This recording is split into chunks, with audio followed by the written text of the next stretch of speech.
주님께서 여러분과 함께 성 요한이 전한 거룩한 복음입니다.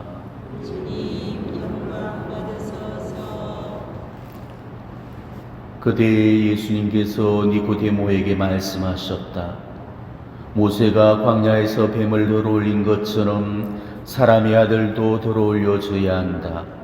믿는 사람은 누구나 사람의 아들 안에서 이 영원한 생명을 얻게 하려는 것이다.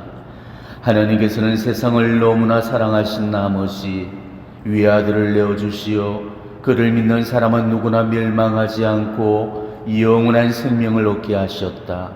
하나님께서 아들을 세상에 보내신 것은 세상을 심판하시려는 것이 아니라 세상이 아들을 통하여 구원을 받게 하시려는 것이다. 아들을 믿는 사람은 심판을 받지 않는다.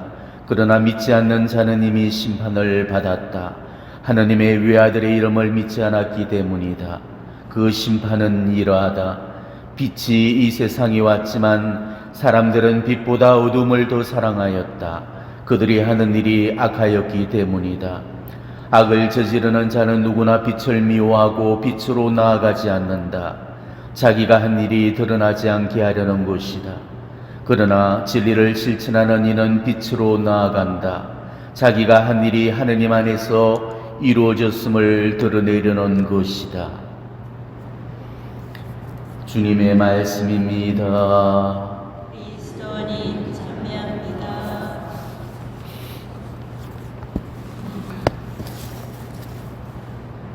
네, 오늘은 사순节사주일이자 장미주일이죠. 우리가 지금 장미주일을 맞이한다는 것은 사순 시기가 이제 8부 능선을 넘고 있다는 그런 뜻이 되겠습니다. 지금 이 사순 시기를 보내면서 각자가 나름대로 또 기도와 또 단식과 자선을 통해서 예수님의 고통을 함께하면서 예수님의 십자가와 일치하고 계시리라 생각이 듭니다. 예전에는 사순절 고심걷기가 굉장히 엄격하게 지켜졌기 때문에 사순 시기를 보낸다는 게 굉장히 어려운 일이었습니다. 그래서 이 장미주일이 제정이 된 거죠. 이제 곧 머지않아서 부활이 다가오고 있으니까 조금만 더 힘을 내어서 사순 시기를 살아보자면서 이렇게 고심걷기에 지쳐있는 신자들한테 희망과 용기와 격려를 주기 위해서 그래서 이 장미주일을 제정해 놓은 겁니다. 그러니 우리는 오늘 지금 사제가 입고 있는 이 장미색상 제의를 보면서 이제 부활이 성큼 다가왔다는 사실을 깨달으시고 마지막 빛을 올려서 이 사순 시기를 잘 견뎌나가시기를 나름대로 결심을 하셨으면 좋겠습니다. 만일 지금까지 아무런 고심걷기 없이 사순 시기를 보내고 계신 분들이 계시다면은 그런 내 모습에 부끄러워하고 예수님께 미안해하면서 이 남은 사순 시기 동안 정말 결심 한 가지씩은 봉헌을 해드렸으면 좋겠습니다. 그게 장미주일을 보내는 진짜 의미가 되어질 겁니다. 이제 곧 성주간을 우리가 맞이하게 될 건데 이 거룩한 제를 지키기 위해서 판공성사 다들 잘 보셨는지 모르겠습니다. 아직도 판공성사를 보지 않으신 분들이 계시다면은 이제부터 판공성사 슬슬 준비를 하셔야 되겠습니다. 오늘과 다음 주일 두 번에 걸쳐서 본당에서는 합동성사가 있을 예정인데 정말 깨끗한 심령으로 제기를 지키면서 고해성사 잘 준비가 되셨으면 좋겠습니다. 고해소에서 고해를 들으면서 간혹 안타까운 그런 모습들이 보여지는데 고해성사 보시는 분들 중에는 고해의 자세가 문제가 되어지는 그런 분들이 간혹 계시죠. 죄를 고백할 때 큰 죄일수록 고백하는 것을 아주 힘들어합니다.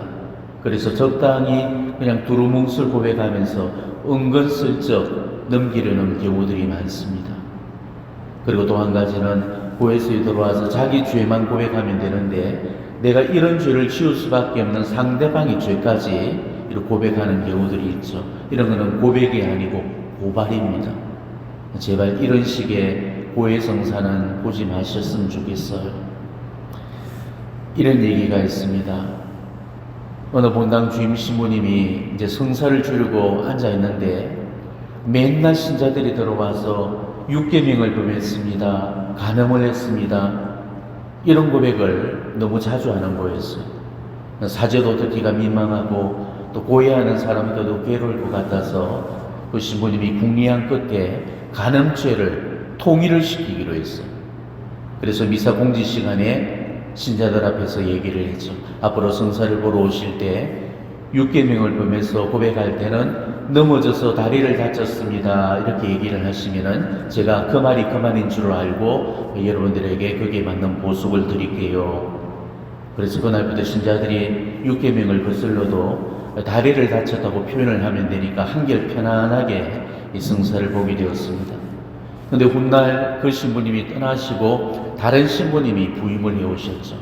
근데 신부님이 고해소에 앉아있는데 맨날 이 사람이 다리를 다쳤다고 그러고 또 저 사람이 다리를 다쳤다고 그러고, 그래서 신부님이 공지시간에 걱정이 되어서 신자들 앞에서 그랬답니다. 요새 눈이 많이 와서 빙판길이 되어서 길이 많이 미끄러운가 본데 우리 신자분들 제발 미끄러지지 마시고 다리 좀 다치지 마셨으면 좋겠습니다. 어제는 사무회장님이 고해소에 들어와서 넘어져서 다리를 다쳤다고 그러시고, 또 며칠 전에는 회장님 와이퍼가 들어와서 총무님하고 부딪혀서 다리를 다쳤다고 그러시고, 시설분과장님도 다리를 다쳤다고 그러시고, 구역분과장님도 다리를 다쳤다고 그러시고, 다리를 너무 많이 다쳐서 일할 사람이 없는데 여러분들 제발 몸 좀 조심하도록 하시기 바랍니다. 그렇게 말씀하셨답니다. 그 본당은 얼렁뚱땅 넘겼지만은 여러분들은 두루뭉술 넘길 생각하지 마시고 제발 남 탓도 하지 마시기 바랍니다. 내가 이렇게 했던 거는 그 사람이 그랬기 때문에 그럴 수밖에 없었다는 이런 식으로 물고 늘어지는 물귀신 작전 쓰지 마시고 얼마나 내 죄가 큰지 자기 죄만 바라보시고 잘 성찰하셔서 그렇게 고백을 하셨으면 좋겠습니다. 하느님의 사랑이 얼마나 큰지, 그분이 얼마나 나를 사랑하시는지 그거를 깨닫는 사람이라면 그런 식의 성사는 결코 보지를 못할 겁니다. 고해 성사는 너무나도 아름다운 성사예요. 7성사의 은총 중에서 고해 성사만큼 아름다운 성사가 없습니다. 성체 성사가 하느님의 희생으로 인간을 기쁘게 해주는 성사라면 이 고해 성사는 인간의 회심으로 하느님을 기쁘게 해드리는 성사입니다. 고해 성사의 아름다움과 하느님의 사랑을 이런 식으로 값없이 뭉개버려서는 안 될 겁니다. 판공성사는 사순식에 의뢰봐야 될 의무적인 요식행위가 결코 아니에요. 나를 향한 하느님의 사랑을 느끼지 못하는 성사는 진정한 고백이 되어질 수가 없습니다.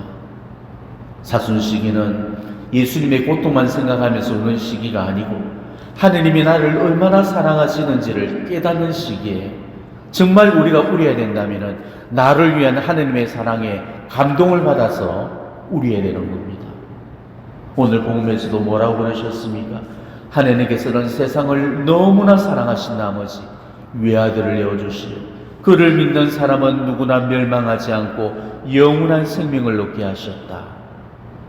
바로 저 사랑의 정표가 십자가입니다. 하느님이 우리를 얼마나 사랑하시는지 저 십자가가 말해주고 있는 거죠. 영국의 어느 귀족의 아들이 사하라 사막을 횡단하는 중에 조난을 당했습니다.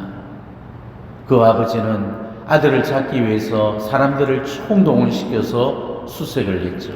그런데 보름이 되도록 아들을 찾지를 못하는 거였습니다. 많은 사람들이 그 아버지에게 만류를 했습니다. 이제 포기해라. 아들은 죽었을 거다. 물 없는 사막에서 어떻게 살겠냐. 그러면서 아버지를 포기시키려고 했죠. 하지만 아버지는 포기할 수가 없었습니다. 그래서 온갖 방법을 다 동원했는지 마지막으로 선택했던 방법이 비행기 상공에서 전단지 수만 장을 사하라 산맥에 뿌리는 그런 계획이었죠. 근데 거기에 쓰일 문구를 작성을 해야 되는데 곁에 있던 많은 사람들이 조언을 해주었습니다. 앞에는 이런 내용들을 적고 뒷장에는 또 이런 글귀를 적으라고 일러줬습니다. 근데 대부분의 사람들이 해줬던 조언은 사막에서 살아남기 위한 그런 방법들 뿐이었습니다. 사막에서 물을 구할 때는 어떻게 구해야 되고, 독충은 어떻게 피해야 되고, 밤에 추울 때는 어떻게 이겨내야 되고, 한낮의 더위는 어떻게 피해야 되는지 그런 걸 적으라고 이야기를 했죠. 그런데 그 아버지는 그런 충고들을 다 거절했습니다. 그리고 전단지 한 장에다가 크게 딱 한 줄의 글만 적어서 인쇄를 한 다음 전단지를 사하라 사막에 뿌렸습니다. 그때 아들은 조난당한 지 보름이 넘고 있었죠. 이제는 절망이다. 이제는 정말 죽는구나. 그러면서 의식이 가물가물해져 갈 즈음에 아버지가 뿌렸던 그 전단지 한 장이 어찌어찌해서 손에 딱 잡힌 거죠. 겨우겨우 눈을 떠서 딱 보는데 그 전단지에 뭐라고 적혀있는 줄 아십니까? 아들아, 내가 너를 사랑한단다. 딱 그 한마디 뿐이었습니다. 아버지가 자기를 향해서 외치시는 아들아, 내가 너를 사랑한단다. 바로 그 한 줄을 읽고 아버지가 나를 이렇게까지 사랑하시구나. 나를 이렇게까지 찾아 헤매시는 그 아버지를 생각해서 내가 절대로 죽어서는 안 되겠다. 그러고는 마지막 힘을 다 쏟아서 잠들지 않고 버텨서 결국은 기적적으로 구조가 되었다고 그럽니다. 그 아들을 살린 것은 물이 없는 사막에서 물을 구하려면 어떻게 해야 된다는 그런 지식적인 방법들이 아니었습니다. 아버지의 사랑이 바로 그 아들을 살려낸 거죠. 지금 아파서 금방이라도 죽을 것만 같고 괴로워 살고 싶지 않아서 몸부림치면서 울고 있는 우리들한테 세상 사람들은 자기네 잣대로 네가 살리면 이렇게 해봐라 저렇게 해봐라 온갖 세상적인 방법들을 들이대지만은 아버지만큼은 어떤 말씀도 안 하시고 딱 한마디 아들아 내가 너를 사랑한단다. 딸아 내가 너를 사랑한단다. 그 한마디 말씀만 하고 계셔요. 바로 그 한마디 말씀이면은 쓰러진 우리를 이렇게 세우고 죽어가는 우리를 살리기에 충분할 겁니다. 아무리 어렵고 고통스러운 순간에서도 우리가 결코 잊어버려서는 안 될 진실은 하나님은 우리 아버지가 되시려고 안달이 나신 분이시라는 거죠. 하나님은 우리를 사랑하심에 있어서 지금은 제정신이 아닐 만큼 미쳐 계십니다.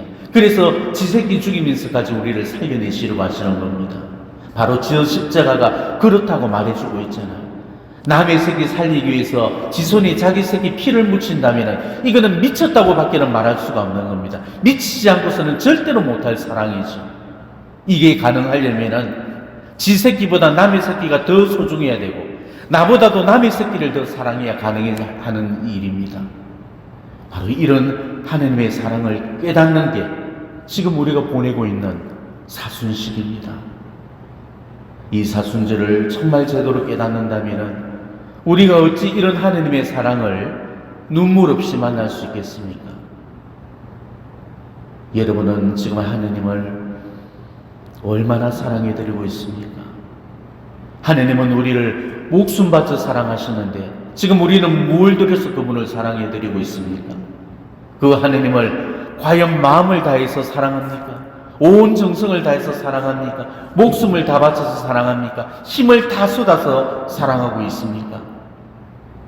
그렇게 다들 못하시잖아요. 힘을 다 쏟기든 돈 버는 데만 힘을 다 쏟지 우리는 하나님을 위해서 힘을 다 쏟지 않습니다. 이거는 정말 부끄러운 일이죠. 이 사순절을 보내는 우리들이 하나님의 사랑을 깨닫지 못하고 하나님을 제대로 사랑해드리지 못한다면 우리의 사순절은 의미를 잃어버리고 말 겁니다.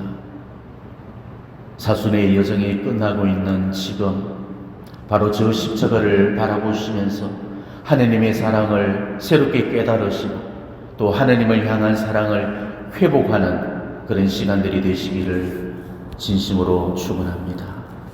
아멘.